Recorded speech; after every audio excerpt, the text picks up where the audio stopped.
Okay, today is the 19th of February 2018. It's Mark coming to you from Baker's Green Acres. And I'm doing something right now that I find kind of fun. And it just feels like I'm, stacking away bucks in the bank.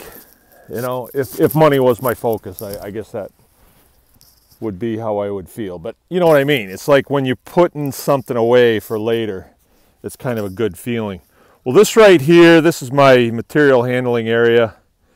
And we haven't been out here in a couple months because it's been no man's land when it's cold here. There's nothing going on out here at all. Everything is just dormant. And so today's like 40 degrees and it's raining and everybody is anticipating spring. Everybody. Especially the animals.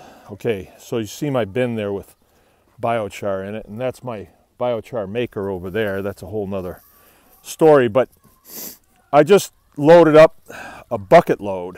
My front end loader right there. I loaded in about, 10 shovels full. And I gave it to these guys. It's 100% Baker's Green Acres biochar. This particular batch was made with all hardwood. Little cutoffs that I get from a local place. And, who would think? These guys have been getting food all day. Because I needed them out of my way. I was doing something in here and I just needed them out of my way, so I gave them plenty of food and then they ate all they could, and I still needed them out of my way, so I thought, what else do I have around here that I can put in that'll keep them away from me?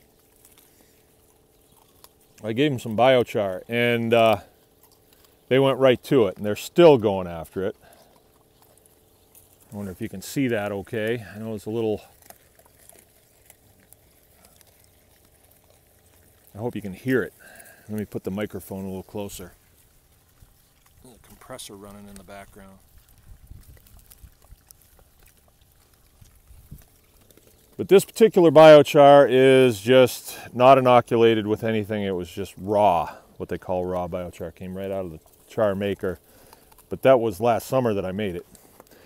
And I'm giving it to them because it's good for them. We don't do any worming here. I don't use any chemical wormer because the key to pig health is balance, and if you give them a chemical wormer, it'll flush all the worms out of them. Then you'll have worms laying all over the ground, and then they get the worms back. So the better way to do it is to let worms migrate out of them. And charcoal is a good way to do that. I haven't seen a worm around here in a long, long time. I haven't seen one this year. I think maybe I saw one or two last winter, but that was after some pigs came back to the farm that I'm sure by the smell of their manure they were getting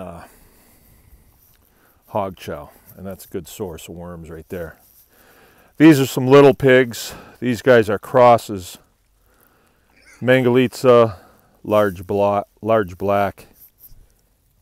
Well, low battery mode. Ain't that nice? And we just took them from their moms today. There's 8 more of them down there, but they're a little hard to catch. But, what is cool about this, giving these pigs this biochar, is they're going to eat it, which they're doing now. And then they're going to go out there and they're going to deposit it all over this field.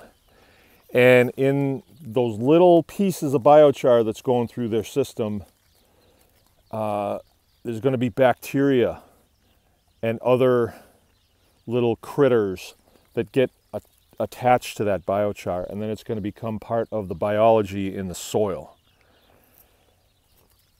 And it's really neat because the biology in a pig's gut is vast. I mean, it's like the stars. and it's going to fill in into the biochar wherever it fits in. Wherever it fits in. And I don't think man can even figure out how to do that. Maybe they can. I haven't figured it out, but this is how I do it. And then when it goes to the soil can definitely take care of the pig's manure. It will be incorporated into the soil. And then by the time we get around in the spring to seeding this, we're going to have a really heavy-duty bacterial load in here. And the bacteria is really important because the protozoas, they swim around and they're looking for bacteria and they're eating bacteria and they're pooping out soil. So we're gonna deepen our soil level here dramatically. And that, accompanied with these animals that will go through and just for fun dig to get the tips of the turnips or radishes that we've planted for them, will bring soil from the top down to the bottom and from the bottom down to the top, and they keep turning it. So the soil in here gets deeper and deeper and deeper. It won't work if you are just doing at least to my knowledge, if you're just doing a dirt, paddock that you never get in and till it up and then plant something. You're going to have to let, the photosynthesis and all that process happen as well. We can't really take that out. If we try, something goes wrong. But they're going to be doing all this work for me. Obviously, they don't mind doing it. So they're going to eat it, they're going to inoculate it, and then they're going to deposit it all over this field. And when, I'll turn this around, and when the time is right, I'll get this baby seeded. And you remember those turnips or radishes that I had last year? Some of them were almost 2 feet long and weighed, I think, 5 or 6 or 8 pounds. I never did weigh one of them, but they were pretty big, and the tops were lush and green too. And it equaled a lot of feed for them. Okay, so that's what I'm doing right now on this rainy Monday. Had a really good weekend, and everybody's fine. I'm going to come back at you with a little bit more on the uses of the Mangalitsa, because the Mangalitsa pig, okay, is like a piece of iron ore coming out of the ground. First, you got to get it out of the ground, which takes a little bit of expertise. And then you've got to unlock what's in that iron ore in order to get it to market or get it someplace where it has value.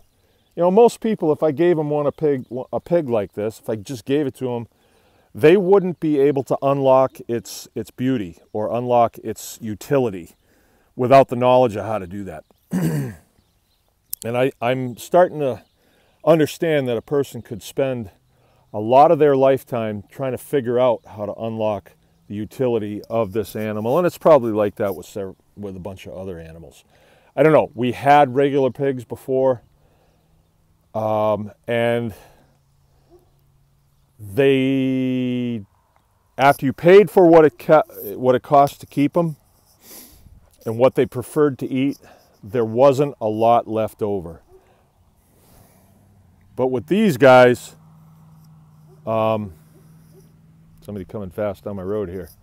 With these guys, what I give them and then what they give me back, it really is, it is a very useful animal. I mean, the scales tip heavily in the favor of the farmer. And so that's what I wanted to do. I wanted to show you the usefulness of this animal with several, products that we made. And I showed you the copa the other day. And I know I hurt some people's feelings, and I'm sorry, but you'll get over it. Okay, 921, this is Mark from Baker's Green Acres. Remember, anyone can farm.